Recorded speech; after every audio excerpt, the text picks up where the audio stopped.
आप सबके परिश्रम से आदरणीय प्रधानमंत्री जी के नेतृत्व, आदरणीय राष्ट्रीय अध्यक्ष जी के नेतृत्व और मार्गदर्शन में, केंद्रीय नेताओं के योग्य नेतृत्व, मार्गदर्शन और सहयोग से भारतीय जनता पार्टी ने तमाम मिथकों को, तमाम षड्यंत्रों को धूल दूषरित करते हुए 37 वर्ष के बाद उत्तर प्रदेश में फिर से सरकार बनाने में सफलता प्राप्त की है। जो सरकार अपना कार्यकाल कुशलतापूर्वक पूर्ण की हो और फिर से सरकार बनाई हो, उत्तर प्रदेश में 37 वर्ष के बाद इस प्रकार का अवसर आया है। मैं इसके लिए आप सभी भारतीय जनता पार्टी के प्रदेश कार्य समिति के सभी सम्मानित पदाधिकारी, सदस्यों और भारतीय जनता पार्टी के उन लाखों कार्यकर्ताओं को हृदय से अभिनंदन करता हूं, हृदय से बधाई देता हूं और अपनी शुभकामनाएं भी देता हूं। मित्रों, हम सब ऐसे अवसर पर यहां एकत्र हो रहे हैं जब आदरणीय प्रधानमंत्री जी के नेतृत्व में एक नए भारत के निर्माण के लिए भारतीय जनता पार्टी के नेतृत्व की सरकार पूरी मजबूती से आगे बढ़ चुकी है। और कल 30 मई को आदरणीय प्रधानमंत्री जी के नेतृत्व में भारतीय जनता पार्टी की सरकार का केंद्र में 8 वर्ष का कार्यकाल पूरा होगा। इस अवसर पर मैं आप सब की ओर से आदरणीय प्रधानमंत्री जी का, केंद्रीय कैबिनेट का और सभी अपने राष्ट्रीय पदाधिकारियों का हृदय से अभिनंदन करता हूं। इन 8 वर्षों में देश एक नई दिशा की ओर आगे बढ़ा है। एक नया विश्वास भारत की 135 करोड़ की आबादी के मन में देखने को मिल रहा है। भारत एक नए भारत बनने की ओर अग्रसर है। एक भारत श्रेष्ठ भारत की परिकल्पना हमें अपनी आंखों के सामने बहुत स्पष्ट दिखाई देता है और जीवन के हर क्षेत्र में विगत 8 वर्षों में प्रधानमंत्री मोदी जी के नेतृत्व में हुई प्रगति अभूतपूर्व है, अभिनंदनीय है और यह इस नए भारत को दुनिया के नेतृत्व के रूप में हम प्रस्तुत करते हुए देख रहे हैं। यह हम सब के लिए गौरव का क्षण है। और इस अवसर पर मैं आदरणीय प्रधानमंत्री जी के यशस्वी नेतृत्व में केंद्र सरकार के 8 वर्ष के इन सफलतम कार्यकाल के लिए भी आदरणीय प्रधानमंत्री जी का, केंद्रीय कैबिनेट का, अपने सभी राष्ट्रीय पदाधिकारियों का हृदय से अभिनंदन करते हैं, स्वागत करते हैं। भाइयों बहनों, 5 वर्ष पहले प्रदेश में प्रधानमंत्री मोदी जी के आह्वान पर उत्तर प्रदेश की जनता ने भारतीय जनता पार्टी के नेतृत्व पर विश्वास किया था। और इन 5 वर्षों के अंदर उत्तर प्रदेश ने जिस यात्रा को आगे बढ़ाया वो आप सबके सामने है। उत्तर प्रदेश के सामने जो पिछली सरकारों ने अपने राजनीतिक स्वार्थों के लिए एक अविश्वास की स्थिति पैदा की थी, प्रदेश के बारे में जो धारणाएं देश और दुनिया में बन चुकी थी, इन 5 वर्षों में भले ही 3 वर्ष ही हमें कार्य करने को मिले हों, 2 वर्ष इस सदी की सबसे बड़ी महामारी कोरोना के प्रबंधन और उससे प्रत्येक नागरिक को राहत मिल सके, इस दिशा में जो प्रयास केंद्र और प्रदेश सरकार ने मिलकर के आगे बढ़ाए थे, इसमें ज्यादा समय हमारा प्रबंधन और इससे आम नागरिक को राहत मिल सके, इसमें ज्यादा समय हम लोगों को लगाना पड़ा। लेकिन उस सब के बावजूद उत्तर प्रदेश 2017 के पहले उत्तर प्रदेश के बारे में देश और दुनिया की क्या धारणा थी, राजनीतिक दलों के बारे में, सरकारों के बारे में, उत्तर प्रदेश की जनता की क्या धारणा थी, और जब 2022 में विधानसभा के चुनाव सकुशल संपन्न होने के बाद फिर से प्रदेश में भारतीय जनता पार्टी के नेतृत्व की सरकार बनी है, उस समय तक जनता के मन में राजनीतिक दल और सरकारों के बारे में क्या धारणा होनी चाहिए, यह भी आप सबके सामने है। पूरी ईमानदारी के साथ, पूरी प्रतिबद्धता के साथ सरकार और संगठन ने मिलकर के 5 वर्षों तक जो अनथक प्रयास किए, परिश्रम की पराकाष्ठा तक केंद्र और प्रदेश सरकार की योजनाओं को आम जन तक पहुंचाने का परिणाम हम सबके सामने रहा। केंद्र सरकार की जिन योजनाओं में 2017 के पहले उत्तर प्रदेश सबसे पिछले पायदान पर खड़ा रहता था, आज उन सभी योजनाओं में लगभग 4 दर्जन ऐसी योजनाएं हैं जो योजनाएं ईज ऑफ लिविंग के लक्ष्य को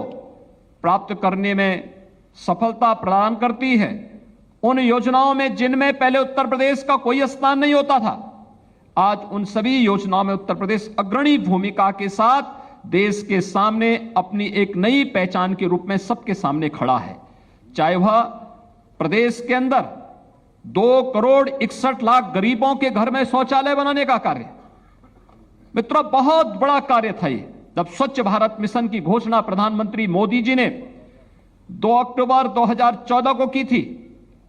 उस समय तमाम विरोधी दलों के द्वारा तमाम प्रकार की बातें कही जा रही थी, लेकिन स्वच्छ भारत मिशन का लक्ष्य उत्तर प्रदेश के सहयोग के बगैर प्राप्त नहीं किया जा सकता था। दुर्योग से उत्तर प्रदेश के अंदर उस समय की जो सरकार थी उसकी इसमें कोई रुचि नहीं थी। जिस उत्तर प्रदेश को 2,61,00,000 घरों में एक शौचालय बनाने थे, 2.5 वर्ष में उस उत्तर प्रदेश में मात्र 25 लाख शौचालय बन पाए थे। और इस लक्ष्य को प्राप्त करना था मात्र 4 वर्ष के अंदर। 2.5 वर्ष बीत गए। अब 2.5 वर्ष बीत जाने के बाद मात्र 1.5 वर्ष का कालखंड था जब भारतीय जनता पार्टी नेतृत्व की सरकार आई। यद्यपि भारत सरकार ने, प्रधानमंत्री जी ने हम लोगों की चुनौती को भी देखा और उन्होंने उस समय इसको 1 वर्ष के लिए और बढ़ाया कि देश स्वच्छ भारत मिशन के लक्ष्य को प्राप्त करने के लिए, ओडीएफ के लक्ष्य को प्राप्त करने के लिए अब इसे 1 वर्ष तक और इसको विस्तार देती है। लेकिन उत्तर प्रदेश की टीम ने आदरणीय प्रधानमंत्री जी के नेतृत्व में जो पहले से निर्धारित समय था, अक्टूबर 2018 में ही उत्तर प्रदेश को खुले में शौच से मुक्त करने की कार्रवाई को संपन्न करने 2,61,00,000 शौचालय बनाकर के उस लक्ष्य को प्रदान करके आदरणीय प्रधानमंत्री जी के विजन को जमीनी धरातल पर उतारने का काम भी किया। मैं देखता हूं आज भी विपक्षी दलों के लोगों को यह लगता है कि शौचालय बनाने का काम एक सामान्य कार्य है, इसका क्या प्रभाव पड़ने वाला है। लेकिन भाइयों बहनों, यह एक बहुत यानी पूरी भारत की तस्वीर को बदलने वाला कार्यक्रम है। कार्यक्रम इस रूप में 2014 के पहले अगर आप उत्तर प्रदेश के अंदर गांवों में जाते थे, गांव की गलियां पैदल चलने लायक नहीं होती थी, गंदगी का अंबार होता था, बदबू देखने को मिलती थी। स्वच्छ भारत मिशन के बाद, इस कार्यक्रम को सफलतापूर्वक लागू होने के बाद आज गांव साफ सुथरे हैं। गांव में आप पैदल भी जा सकते हैं, कहीं कोई समस्या नहीं। एक पक्ष इसने गांव की तस्वीर को बदला है, इसकी दूसरी तस्वीर इसने नारी गरिमा की रक्षा की है, और इसकी तीसरी तस्वीर इसने हजारों बच्चों को असमय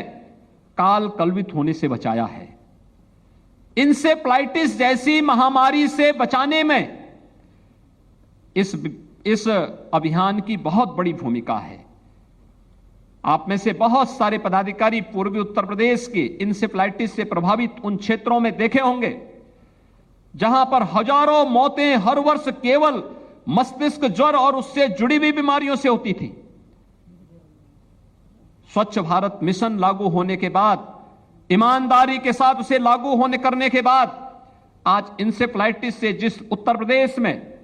1,500 से 2,000 मौतें प्रतिवर्ष होती थी, हम लोगों ने विगत 5 वर्ष के अंदर स्वच्छ भारत मिशन की प्रभावी कार्य योजना को लागू करने के बाद उसकी सफलता के साथ इंसेफ्लाइटिस से होने वाली मौतों को 95% नियंत्रण करने में सफलता प्राप्त की है। 95% मौतों को रोकने का मतलब एक उस बहुत बड़े लक्ष्य को प्राप्त करने में हमें सफलता प्राप्त हुई कि आखिर परिणाम क्या है? परिणाम है जो एक मासूम काल कल्पित होता था बीमारी से, स्वच्छ भारत मिशन ने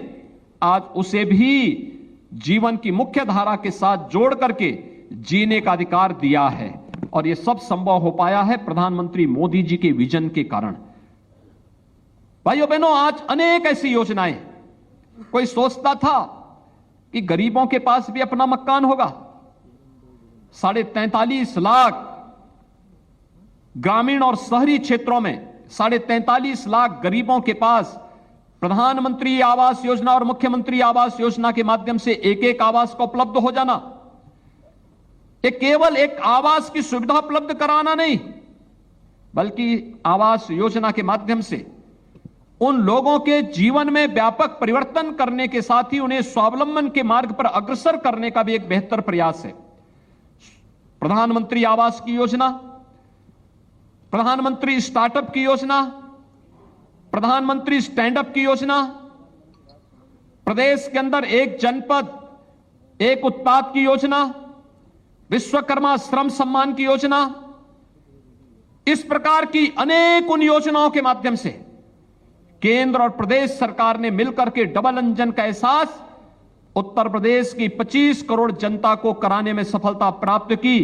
और उसका परिणाम जब सरकार और संगठन इन योजनाओं को लेकर के प्रत्येक नागरिक के घर तक पहुंचा, प्रत्येक नागरिक तक पहुंचा, उसका परिणाम रहा कि जो तमाम प्रकार का दुष्प्रचार, विपक्ष के तमाम प्रकार के षड्यंत्रों को दरकिनार करते हुए, तमाम गठबंधन महागठबंधन को दरकिनार करते हुए उत्तर प्रदेश की जनता ने उत्तर प्रदेश के अंदर फिर से भारतीय जनता पार्टी नेतृत्व की सरकार पर विश्वास करते हुए उसे 2/3 से अधिक जनादेश देकर के विपक्ष के उन सभी षड्यंत्रों को धूल दूषित करने का कार्य किया। जो एक सपने पाले हुए थे कि हम लोग उत्तर प्रदेश के अंदर अगर इस प्रकार का षड्यंत्र करेंगे तो उस षड्यंत्र से इस प्रकार की तस्वीर पैदा हो जाएगी और उस तस्वीर से हम खंडित जनादेश के माध्यम से फिर उत्तर प्रदेश में अपना जो लूट तंत्र है उस लूट तंत्र को आगे बढ़ाएंगे, वह पूरी तरह बेनकाब साबित हो चुका है। भाइयों बहनों, 2022 का जनादेश बहुत स्पष्ट संकेत करता है कि अगर आप कार्य करेंगे गांव के लिए, गरीब के लिए, किसान के लिए, नौजवान के लिए, महिलाओं के लिए, समाज के प्रत्येक तबके के लिए ईमानदारी के साथ कार्य कर रहे हैं, तो जनता जनार्दन भी उसी मजबूती के साथ जाति, मत, मजहब, क्षेत्र, भाषा से ऊपर उठ करके आपके साथ पूरी मजबूती के साथ खड़ी होती हुई दिखाई देगी।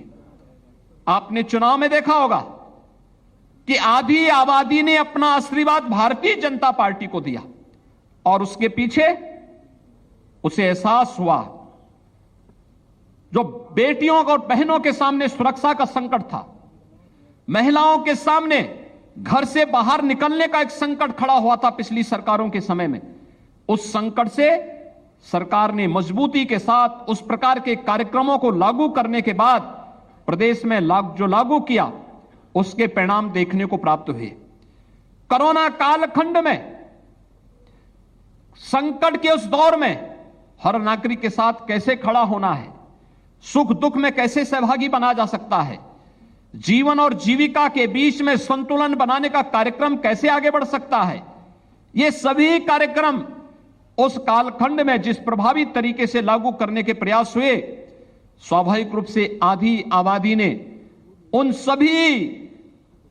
जो मिथक थे, जो तमाम प्रकार के षड्यंत्र थे, उसे दरकिनार करते हुए भारतीय जनता पार्टी नेतृत्व पर विश्वास किया और भारतीय जनता पार्टी के प्रत्याशियों को भारी बहुमत से विजयी बनाने में अपना योगदान दिया। और मित्रों,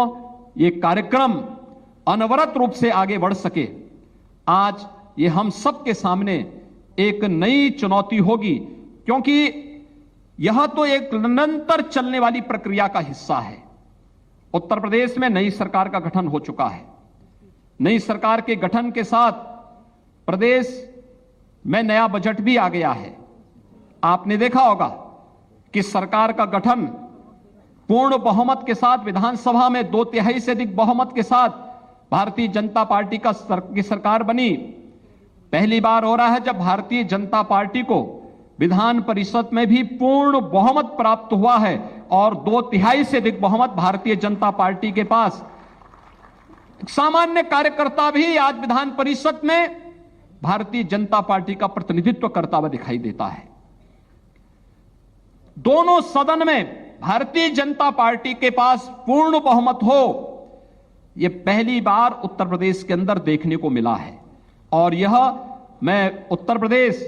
के उन लाखों कार्यकर्ताओं के विश्वास के प्रति हृदय से धन्यवाद देता हूं, जिन्होंने इस पूरी प्रक्रिया के साथ पूरी मजबूती के साथ जुड़ करके भारतीय जनता पार्टी को दोनों सदनों में पूर्ण बहुमत दिलाने के लिए अनथक प्रयास किया और आज उसका परिणाम हम सबके सामने है। नया बजट भी आपके सामने आ चुका है। मित्रों, सरकार ने अपना नया बजट प्रस्तुत किया है। नई सरकार का नया बजट, लोक कल्याण संकल्प पत्र, जिसके आधार पर हम लोग प्रधानमंत्री मोदी जी के मार्गदर्शन और नेतृत्व में, आदरणीय राष्ट्रीय अध्यक्ष जी के नेतृत्व में जनता जनार्दन की अदालत में गए थे। 130 संकल्पों के साथ हम आगे बढ़े थे। पहले ही बजट में 97 संकल्पों को पूरा करने के साथ सरकार उसके लिए 54,000 करोड़ रुपए से अधिक की धनराशि की व्यवस्था भी बजट में प्रावधान कर चुकी है कि इन सभी संकल्पों को बिना कोई विकल्प दिए हुए उन्हें अक्षरशः पूरा करना है और उसे अक्षरशः पूरा करने के लिए पूरी प्रतिबद्धता के साथ सरकार कार्य करते हुए दिखाई दे रही है। वे संकल्प जमीनी धरातल पर भी कार्य करते हुए दिखाई दें। हर परिवार के एक नौजवान को नौकरी, रोजगार या स्वतः रोजगार के साथ जोड़ने के लिए परिवार कार्ड की प्रक्रिया कैसे बननी है। हर परिवार के पास अपना एक स्पेशल कार्ड हो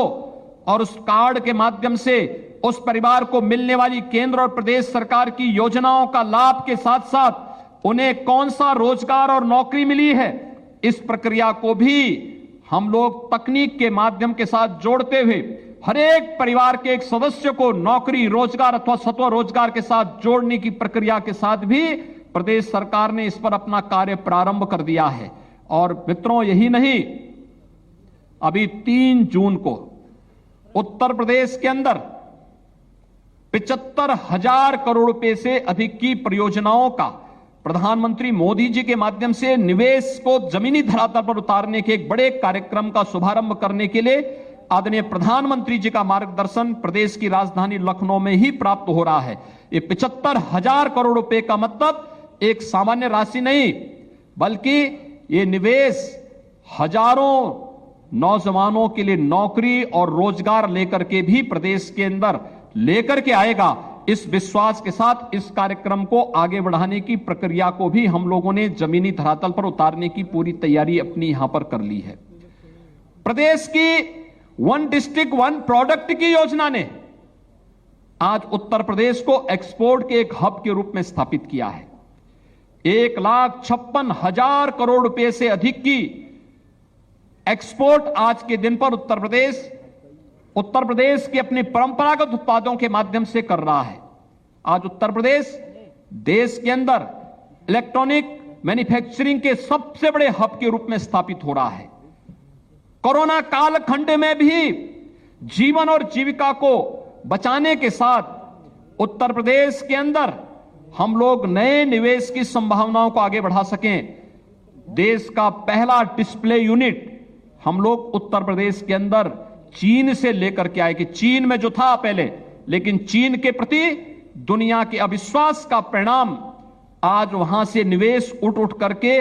दुनिया की तरफ जब भाग रहा है, तो उसमें से देश की पहले डिस्प्ले यूनिट को उत्तर प्रदेश के अंदर ला करके हम लोगों ने सफलतापूर्वक उससे प्रोडक्शन भी अपना प्रारंभ कर दिया है कि अब चीन दुनिया के अंदर निवेश के सबसे बेहतर डेस्टिनेशन के रूप में नहीं,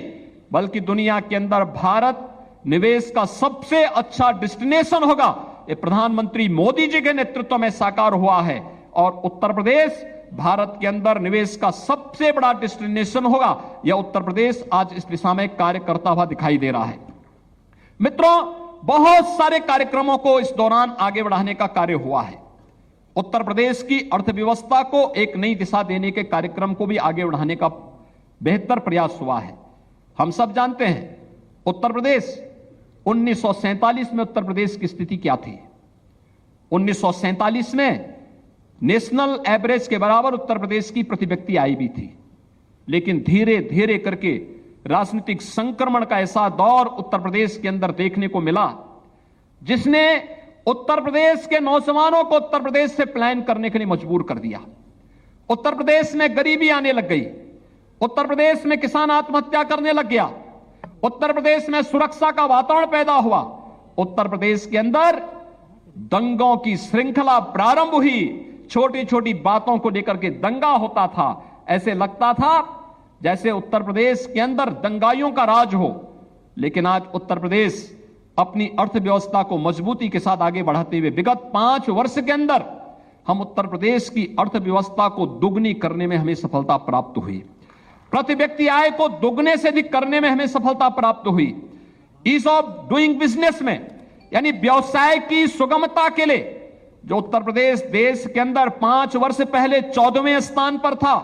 आज वह उत्तर प्रदेश विश्व व्यवसाय की सुगमता के लिए देश के अंदर नंबर 2 स्थान पर आ चुका है। यह एक बेहतर उत्तर प्रदेश की तस्वीर प्रस्तुत करता है जो प्रधानमंत्री मोदी जी के विजन को जमीनी धरातल पर उतारता हुआ दिखाई देता है। और यही नहीं, आज उत्तर प्रदेश दंगा मुक्त उत्तर प्रदेश है। उत्तर प्रदेश ने, नई सरकार ने अपने कार्यक्रम को फिर से प्रारंभ करते हुए जिन कार्यक्रमों को आगे बढ़ाया है, आपने विगत 1.5-2 महीनों के अंदर देखा होगा। रामनवमी का कार्यक्रम शांतिपूर्ण तरीके से संपन्न होता है, हनुमत जयंती का कार्यक्रम शांतिपूर्ण तरीके से संपन्न होता है, रमजान के महीने में अलविदा की नमाज के दिन सड़कों पर नमाज न होना, यह उत्तर प्रदेश के अंदर पहली बार संभव हो पाया है कि सड़कों पर नमाज नहीं होगी। नमाज के लिए स्थान जो उनका इबादत गाह है, मस्जिद है, ईदगाह है, वहीं पर धार्मिक कार्यक्रम या मजहबी कार्यक्रम हो पाएंगे, सड़कों पर नहीं होंगे। और इसके साथ ही आपने ये भी देखा होगा कि जो अनावश्यक शोरगुल था, उस शोरगुल से कैसे मुक्ति मिलती है, कैसे 70,000 से अधिक माइक जो धर्मस्थलों पर लग करके पहले तमाम लोगों को परेशान करते थे, कोई बुजुर्ग है, कोई बीमार है, कोई नवजात शिशु है, और लगभग 60,000 माइक की आवाज परिसर तक सीमित हो जाना, यह अपने आप में एक ऐसा उदाहरण है जिसे लेकर के लोग मानते हैं कि वास्तव में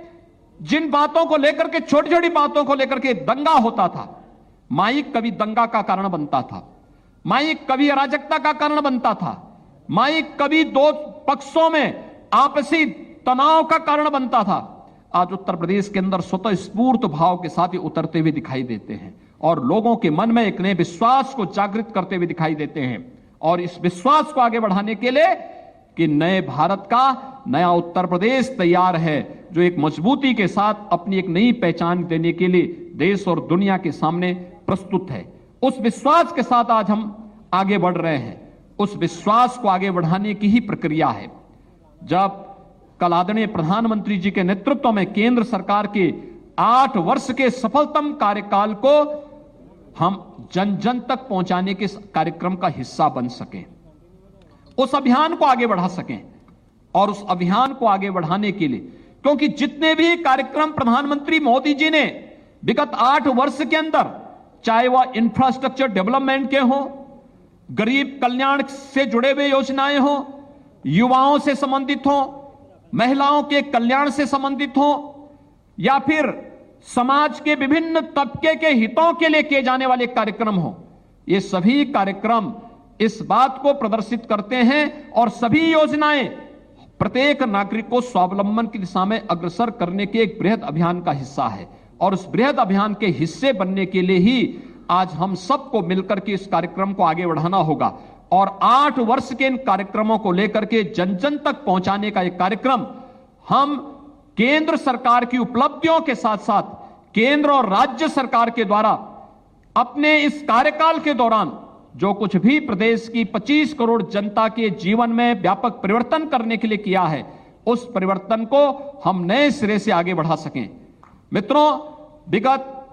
कार्य समिति के बाद आपने काशी में काशी विश्वनाथ धाम के भव्य उद्घाटन के कार्यक्रम को भी अपनी आंखों से देखा होगा। अयोध्या में भगवान श्री राम के भव्य मंदिर निर्माण के बाद अब काशी ने जो अंगड़ाई ली है वो हम सबके सामने है। काशी में काशी विश्वनाथ धाम का भव्य उद्घाटन होने के बाद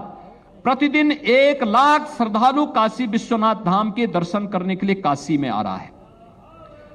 और काशी आदरणीय प्रधानमंत्री जी के विजन के अनुरूप अपने नाम को सार्थक कर रहा है। आज काशी उस दिशा में आगे बढ़ चुका है। मथुरा, वृंदावन, विंध्यवासिनी धाम, नेमिष धाम, सुख तीर्थ, वे सभी तीर्थ एक बार फिर से एक नई अगड़ाई लेते हुए दिखाई दे रहे हैं और उन स्थितियों में हम सबको आगे बढ़ना होगा। साथ साथ मैं आप सबका आह्वान करूंगा, कार्य समिति के माध्यम से अब इस संकल्प को लेकर के चले। 2024 के चुनाव की भावभूमि अभी से हमें तैयार करनी होगी। अगर जनता जनार्दन ने हम सबको कोरोना कालखंड में किए गए परिश्रम, किए गए कार्य, सेवाई संगठन के इस लक्ष्य को प्रदान करने में हमें सफलता प्रदान की, तो साथ साथ केंद्र और प्रदेश सरकार की उपलब्धियों को जन जन तक पहुंचाने का परिणाम चुनाव में हमारे सामने आया है। लेकिन हमें अभी 2024 के लिए अपने आप को अभी से तैयारी करके आगे बढ़ना होगा और 2024 के लोकसभा चुनाव में प्रधानमंत्री मोदी जी के नेतृत्व में एक बार फिर से हमें साबित करना है, उत्तर प्रदेश 75 सीटों का लक्ष्य लेकर के अभी से आगे बढ़े कि उत्तर प्रदेश में 75 सीटें उत्तर प्रदेश की जनता जनार्दन भारतीय जनता पार्टी के नेतृत्व में चुनाव जिता करके भेजेगी। इस लक्ष्य को लेकर के हम सब कार्य करेंगे और मुझे लगता है कि वह आप सभी कार्यकर्ताओं के नेतृत्व में परिश्रम से एक बार फिर से साकार होगा, क्योंकि यही तो भारतीय जनता पार्टी है जिसके बारे में हमेशा लोग इसी बात की चर्चा करते हैं। और अटल जी ने ठीक कहा, एक कार्य समिति उस विश्वास के साथ आगे बढ़ेगी। सरदेव अटल जी ने यही बात कही थी मित्रों, जिन्होंने कहा था कि इसके लिए हमें केंद्र और प्रदेश सरकार की उन उपलब्धियों को लेकर के घर घर जाना पड़ेगा, गांव गांव जाना पड़ेगा, एक एक व्यक्ति को अपने साथ जोड़ना पड़ेगा, एक विराटता के लक्ष्य को प्राप्त करने की दिशा में अग्रसर होना पड़ेगा, एक साथ मिलकर के चलना होगा। और उसके लिए, उस विराटता को अंगीकार करने के लिए हम सबका संकल्प होना चाहिए, जो सरदेव अटल जी ने हम सबको दिया था कि छोटे मन से कोई बड़ा नहीं होता और टूटे मन से कोई खड़ा नहीं होता। उस संकल्प को लेकर के हम लोग प्रधानमंत्री मोदी जी के नेतृत्व में विगत 8 वर्ष के अंदर बदलते हुए भारत की इस तस्वीर को देख रहे हैं। एक भारत श्रेष्ठ भारत की परिकल्पना को साकार होते हुए हमने देखा है। दुनिया को नेतृत्व देने वाले भारत के रूप में आज हम प्रधानमंत्री जी का नेतृत्व देख रहे हैं और यह कार्य समिति 2024 के इन संकल्पों को साकार करती हुई दिखाई देगी। इस विश्वास के साथ मैं एक बार फिर से उत्तर प्रदेश विधानसभा की ऐतिहासिक सफलता के लिए आदरणीय प्रधानमंत्री जी का, आदरणीय राष्ट्रीय अध्यक्ष जी का, अपने केंद्रीय नेतृत्व का, प्रदेश के अपने सभी पदाधिकारियों का और उत्तर प्रदेश के सभी कोटि कार्यकर्ताओं का हृदय से अभिनंदन करते हुए उन्हें इस अवसर पर हृदय से बधाई भी देता हूं, अपनी शुभकामनाएं भी देता हूं और विश्वास व्यक्त करता हूं कि हमारी एक कार्य समिति 2024 के रोड मैप के साथ अगले 15 दिन का जो कार्यक्रम 8 वर्ष के कार्यक्रमों को लेकर के आगे बढ़ेगा, उसे पूरा करने में हम सफल होंगे। इस पूरे अभियान के प्रति मेरी पूरी शुभकामनाएं हैं। आप सबके प्रति कदम से कदम मिला करके पूरी सरकार आपके साथ खड़ी होगी। बहुत बहुत धन्यवाद। जय हिंद।